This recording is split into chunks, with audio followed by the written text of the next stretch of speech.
नमस्कार शेतकरी मित्रांनो, आपण आज आलेलो एक मक्काच्या प्लॉटवरती बघायला. तर खूप काही शेतकऱ्यांचं असं म्हणणं होतं की आपली मक्का ही वाढ होत नाही याची. तर सर्वप्रथम आपण तर जी वाढ होत नाही याचं कारण जर स्पष्ट केलं तर आपण खाली पाहिलं तर इथं समजा काही बुरशीचं नाही आहे, पण एक नाही करून जरी शेतकऱ्यांनी ह्या अवस्थेमध्ये एक साप पावडर किंवा कार्बन प्लस मॅन्कोझेब किंवा एक बुरशीनाशक हे प्रत्येकी एकरी अर्धा ते 1 किलो याप्रमाणे ड्रिचिंग करावी किंवा रोको ही ड्रिचिंग करू शकता आपण. आणि दुसरी गोष्ट म्हणलं पाहायला गेले आपण तर मक्काला खाली एकदा एक मूळ उपटून बघावं की यातलं काही उन्नी वगैरे प्रमाण आहे का. तर उन्नी जर प्रमाण असेल तर एकरी 4 किलो हे फर्टेरा नावाचं औषध आहे, ते आपण खतात मिक्स करून फेकून देऊ शकतो.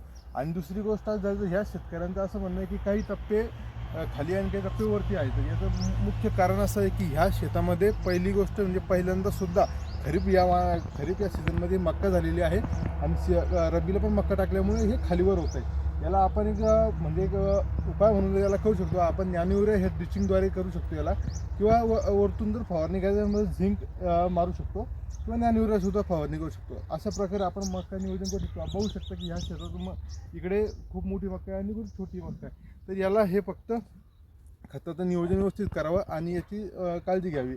खूप खूप धन्यवाद मित्रांनो.